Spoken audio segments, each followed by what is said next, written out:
Hi. Yes, you there. Have you got a minute? Come on over and sit down. You're just in time to hear a wonderful story. Do you know you... Yes, you there with the sparkling eyes. I saw you. You smiled. You remind me of someone. Someone I like a lot. And I'll bet you will too. Her name is Annie. And this story is about Annie and some of her friends and their adventures and... Oh, yes, her dog, Sandy. Wait, I think I hear her singing right now. Yes, that's Annie.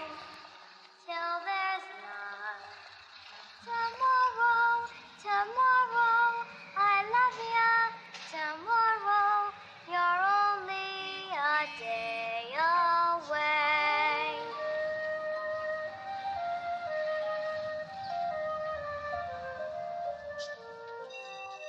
Annie lived in an orphanage. That's a place where children who have no parents live, unless they're lucky enough to get adopted. At Miss Hannigan's orphanage, life was hard. Miss Hannigan made them do all the work and didn't give them enough food to eat. It's the hard knock life for us. It's the hard knock life for us. Stand and treat it, we get treats. Stand and kisses, we get hits. It's the hard knock life. Did I hear singing in here? All right. We're all so wide awake. Get up! Get out of bed! Clean up this mess! Get dressed! And this room had better be regulation or kill, kill, kill. But it's in the middle of the night. But it's in the middle of the night. And if this floor don't shine like the top of the Chrysler building, your backsides will. You understand? Yes, Miss Hannigan. What do we say, Annie? I love you, Miss Hannigan. Got a boast to speak of, so it's a hard knock row. We hoe cotton blankets instead of wool, empty bellies. Instead of hope, it's a hard knock life. Annie was different from her friends at the orphanage, though. She knew she had a mother and father somewhere. They had left her there because they were too poor to keep her, but they promised they'd come back for her one day. She dreamed about them all the time. Maybe far away, or maybe real nearby. He may be pouring her coffee. She may be straightening his tie. Maybe in a house all hidden by a hill. She's sitting playing piano. He's sitting paying a bill. Betcha they're young, betcha they're smart. Bet they collect things like ashtrays and art. Betcha they're good, why shouldn't they be? Their one mistake was giving up me. So maybe now it's time, and maybe when I wake, they'll be there calling me baby.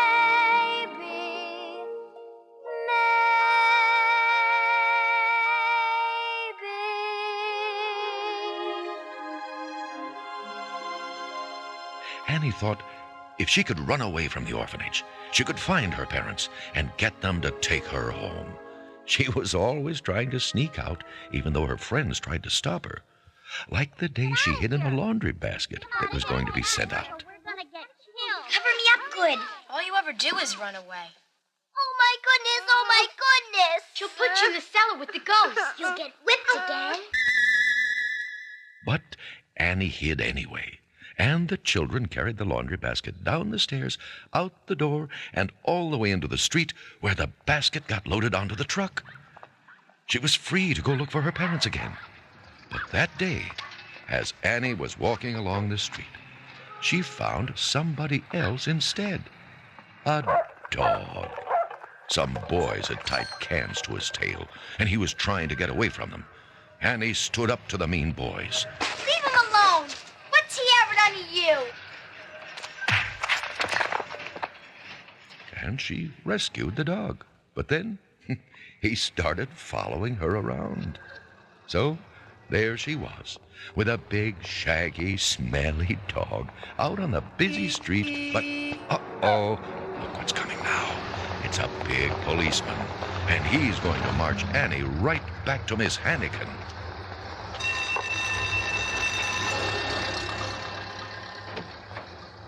Look what I found under a paving stone, Miss Hannigan. How can I ever thank you enough? While Miss Hannigan wasn't looking, Annie pushed Sandy in the house and ran up the stairs with him. The children were excited. What's his name, Annie? Sandy. Sandy's his name, if you please. If you don't believe me, ask any one of the fleas. Residing on Sandy, true he ain't pedigreed. Sandy, there ain't no better breed. And he really comes in handy, especially when you're all alone in the night and you're small and terribly frightened. It's Sandy, Sandy who'll always be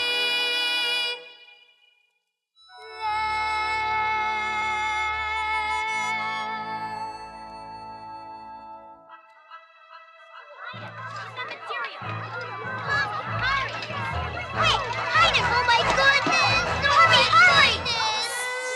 I love you, Miss Hannigan.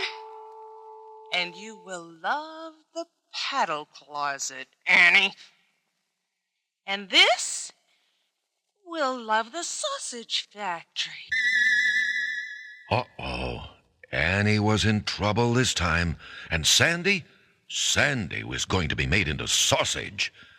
But while they were shut up in the closet in Miss Hannigan's office, the orphanage had a very unexpected visitor.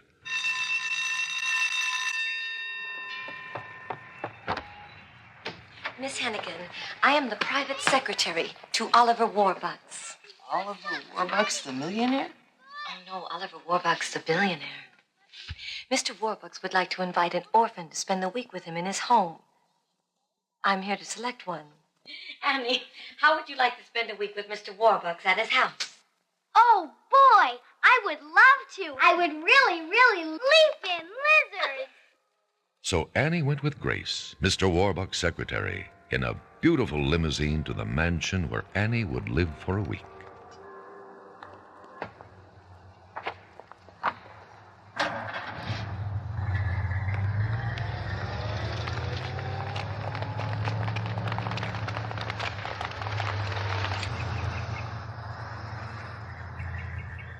Leap in lizards. Annie, this is Punjab. Punjab and the ass for Mr. Warbucks' bodyguard. Come along, dear. Let's get you settled. Annie had never dreamed that such a place could be. It had more rooms than she could count, every one full of fresh flowers. There was satin and lace in her bedroom. There was even a huge swimming pool. Can you imagine how she felt when she saw all this? Cecile will pick out all your clothes. Blue is her best color. No, red, I think. Your bath is drawn by Mrs. Greer. Soup. No, bubbles, I think. Annette comes in to make your bed. The silk? No, the satin sheets, I think. I think I'm gonna like it here. Used to room in a tomb where I'd sit and freeze. Get me now, holy cow! Could someone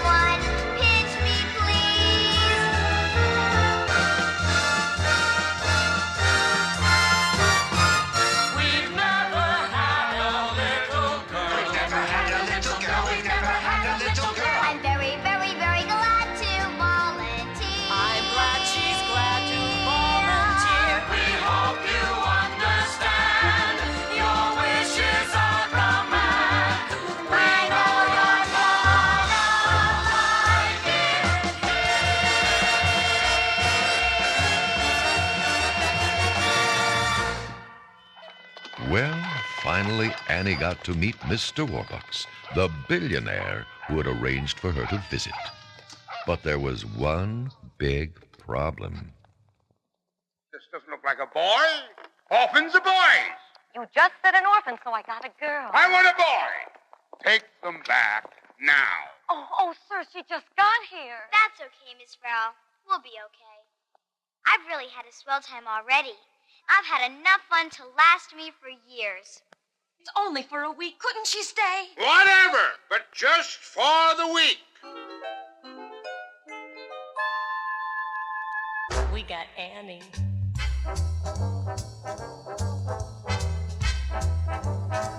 We've got Annie? Yeah.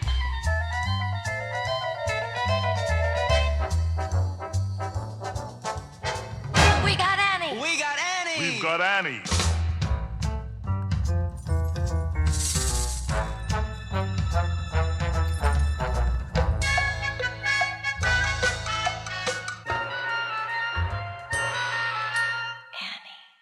They had so much fun. The whole house was like a big playground. It was just too bad that Mr. Warbucks was so busy. He talked on the telephone all day to important people, and he never seemed to notice all that was going on around him. One day, when Mr. Warbucks was taking his morning swim, Annie tried to talk to him about all this, how Miss Farrell really liked him, and how he should stop and have some fun, too. I never thought I'd get used to a girl. Girls are easier to get used to than boys. Look how used to Miss Farrell you are. She does all the work around here, and you don't even know her first name. I do. It's Grace. She thinks you're the greatest thing since sliced bread. I beg your pardon. I know it's none of my business, but you never notice anything. One day, Annie wanted to do something really different. So Mr. Warbucks said she could go to the movies, and he even went along. They went to Radio City Music Hall, the most elegant and beautiful movie theater in the whole world. Even Mr. Warbucks was surprised at how much fun he had. And the very next morning, Miss Farrell had a talk with him. About Annie. What about Annie? Could we keep her? You haven't seen that horrible orphanage. I can't bear to send her back there. I can't. She wouldn't be a bother. I'd take care of her. You have plenty of room here. The staff adores her. We could take her on as your ward, couldn't we? Absolutely not. You know, though pretty soon Mr. Warbucks realized that he liked having Annie there. He had forgotten how it felt to be so happy. And Annie had made him remember. So he rushed to the orphanage and got Miss Hannigan to sign the papers saying he could adopt Annie. To show her how he felt, he even bought her a beautiful new gold locket as a present. Annie, I want to talk to you about something very serious. You don't want me anymore, right? On the contrary, I do. Good Lord. I got the papers signed today. It's official. He gave her the locket and was going to put it around her neck, but Annie surprised him. No. It's a really swell locket, Mr. Warbucks. But if it's all the same to you, I'll keep my old one. It isn't all the same to me. Your old one's broken. This one's engraved. You didn't even look at it. To Annie, with love, from Daddy Warbucks. Mr. Warbucks, when my folks left me at the orphanage 10 years ago, they left a note saying that they'd come back to get me as soon as they could. And they kept the other half of this old locket. So I know them when they came. I'm going to find them someday, Mr. Warbucks. I'm going to have a regular mother and father, like a regular kid. I am. I don't mean to hurt your feelings. You've been nicer to me than anybody in the whole wide world. But I've been dreaming of my folks for as long as I can remember. And I just gotta find them. I'll help you. Grace! Get me J. Edgar on the phone! Grace! Get me the chief of police! Ash! Get me Walter Winchell!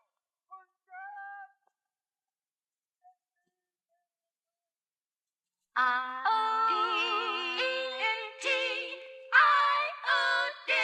Hey, hobo man, hey, dapper Dan. You both got your style, but brother, you're never fully dressed without a smile. Your clothes may be Beau Brummely, they stand out a mile, but brother, you're never fully dressed without a smile. Aha, the lovely Boylan sisters. Who cares what they're wearing on Main Street or Savile Row? It's what you wear from ear to ear and not from head to toe that matters. Hey, hobo man, hey, dapper Dan. You both got your style, but brother, you're never fully dressed without a smile.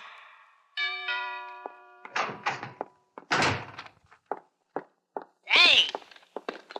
Who's that who just walked into our Red Network studios? Bert Healy? Well, Wacky is none other than the Wall Street tycoon, Oliver Warbucks. Tonight, I am offering a cash reward to Annie's parents, $50,000 cash. Oh, boy, 50,000 snackers. That radio program was heard all over, even back at the orphanage where guess who was listening? I'll give you a hint. Her initials are Miss Hannigan. She wasn't nice 3 days ago, and she still isn't. But even she was surprised when her rotten brother Rooster showed up. When they were kids, Rooster was always getting Miss Hannigan in trouble for things that he did. Well, that night, he came to visit her with his floozy wife, Lily, and he had another scheme. He thought he and Lily could pretend to be Annie's parents if Miss Hannigan would tell them all about it, and then they could claim the $50,000 reward. Miss Hannigan was greedy for all that money, and besides, she knew that nobody else could show up to claim Annie because, well, listen, you'll find out. You want details? I got details. Annie wears a locket around her neck. It's a broken locket. She says her parents saved the other half to someday come and claim her with. Well, years and years ago, her parents were killed in a fire. And the cops brought me all their junk. Well, my darling baby brother, if Annie's parents can claim her with that locket, so can we.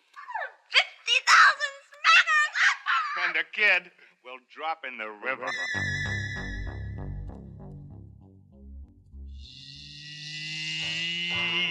Easy street. Easy street.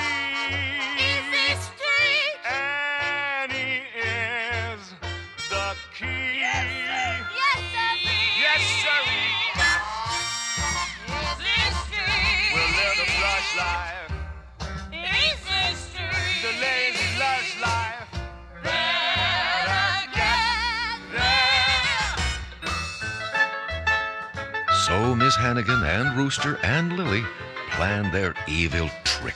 But what they didn't know was that some of the children had overheard everything. Duffy, Tessie, somebody! They're gonna do something bad to Annie! Who is?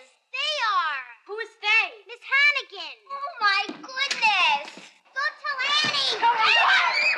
But Miss Hannigan caught them and locked them in the closet. She didn't think they could manage to get out. But was she wrong? Got an idea. There's a space up here. Careful. Oh my goodness! Somebody's gonna have to help me get up. Ouch! My hand! Get off my hand! Oh, I'm trying not to push. Come on. Oh, look at we're out. Meanwhile, back at the Warbucks mansion, Rooster and Lily weren't the only ones who had the idea of pretending to be Annie's parents. Hundreds of people were trying to say they were the ones, but since no one had the locket to prove it, Annie's hopes were raised and then smashed with every interview. We haven't found them, Annie. I interviewed 865 couples. None of them knew about the locket. I never realized how many dishonest people there are in New York. I guess they're dead. I guess I've known that deep down for a long time. I'm not giving up. Don't you give up. I didn't want to be just another orphan, Mr. Warbucks. I wanted to believe I was special. You are special. Never stop believing that. It was such a cold, dark, scary night. While Annie's friends were struggling up and down the unfamiliar streets trying to find the Warbucks mansion, they were frightened and thought they were lost. We're never gonna make it. We found Fifth Avenue. Number 1, Fifth Avenue. We gotta go to 987. Oh, come on, Molly, get on my back. Come on, you guys, help! Back at the Warbucks mansion, a beat-up old rattletrap of a pickup truck dropped off another man and woman who had come to claim Annie.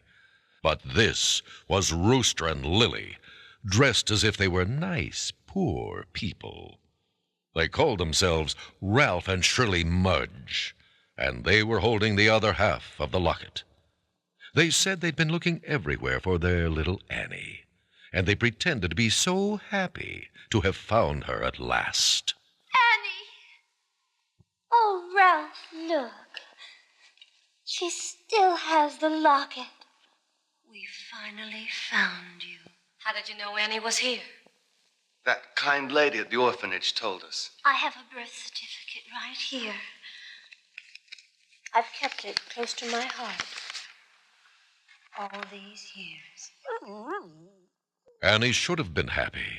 This was what she'd been waiting for her whole life, but somehow, something didn't seem right. As she went up to pack her clothes, she realized how much she would miss Daddy Warbucks and Grace and Punjab and all her friends. Betcha my life is gonna be swell. Looking at them, it's easy to tell. And maybe I'll forget how nice he was to me, and how I was almost his baby.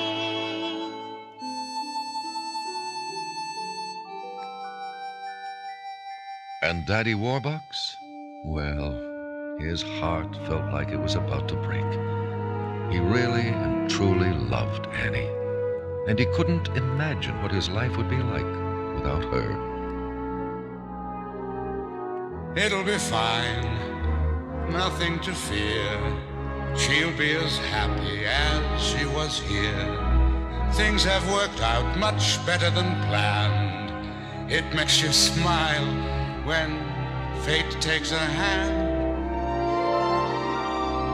And I know I'll forget how much she meant to me, and how she was almost my baby.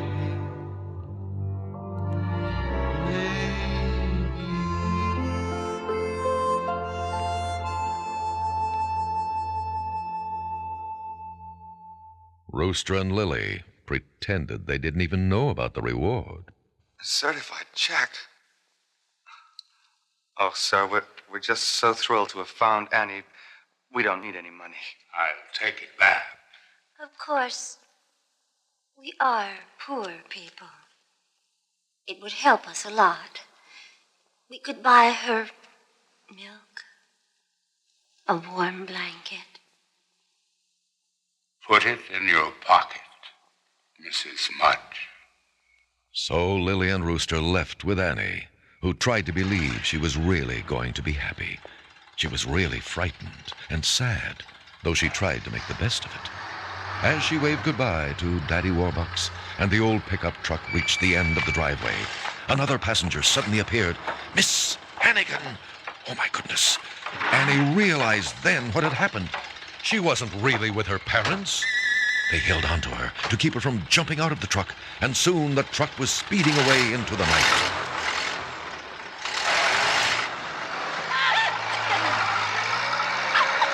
Help, Mr. Warbucks, it's Miss Hannigan! Shut up, kid. At the same time all this was going on, Annie's friends were ready to give up. They were so tired. But lucky for them, Sandy had broken loose from the back of the truck and ran into the street where they were standing. He led them to the house. They ran as fast as they could to the Warbucks mansion.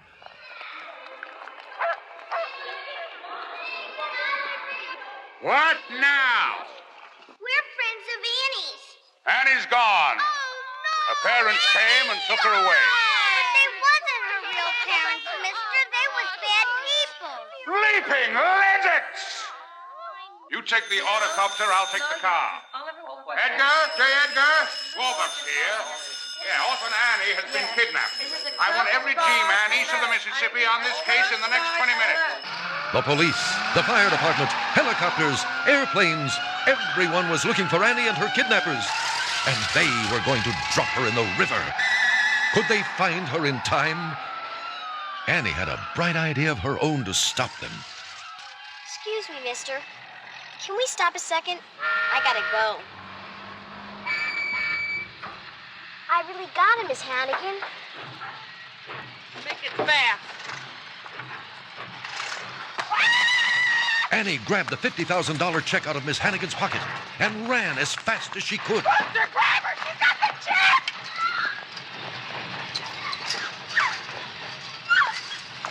Cut her off at the bridge! I'll kill you, you little brat! I'll kill you! He's really gonna kill her. Rooster chased Annie onto a drawbridge, the kind that opens up to let boats through. And Annie and Rooster climbed and climbed hundreds of feet above the river. Miss Hannigan tried to stop Rooster. She didn't want Annie to get hurt. Help, somebody! Help! Please, help! Help, somebody! Help! Leave me alone!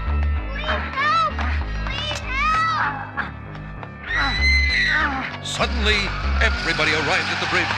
Police cars, fire trucks, and look, there's Punjab in Daddy Warbucks' autocopter. And Annie, she's clinging to the top of the bridge. Oh, that's Rooster! He's pushing at Annie, trying to get her to fall. Punjab quickly unrolled his turban and tied it to the autocopter so he could lower himself down to grab Annie, but she was slipping.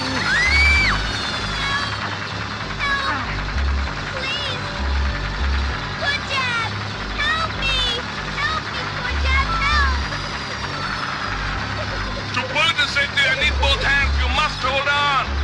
I can't. Buddha says a child without courage is like a night without stars. Come. So Annie took a deep breath and found the courage to reach out for Punjab, who pulled them both to safety. She was alive. Whew. As the police led away her kidnappers, Annie knew that at last she would be going home, really home, to Daddy Warbucks and the people who loved her. When Annie was safely back home, she was truly the happiest girl in the world. And Daddy Warbucks was the happiest daddy in the world. And they had the biggest party in the world to celebrate. Everybody came, even the president. Finally, Daddy Warbucks was able to give Annie the beautiful gold locket, which said, To Annie with love. I love you, Daddy Warbucks. Together at last. Together forever. We're tying a knot they never can sever. I don't need sunshine now to turn my skies to blue. I don't need anything but you. Yesterday was plain awful. You can say that again. Yesterday was plain awful. But that's... Not now, that's then. I'm poor as a mouse. I'm richer than Midas, but nothing on earth could ever divide us. And if tomorrow I'm an apple seller too, I don't need anything. well, that's It's the story of how Annie left the orphanage and went to live with Daddy Warbucks. After all this, they really knew how much they loved each other, and that they would be happy today and every day after that. I love you, Daddy Warbucks.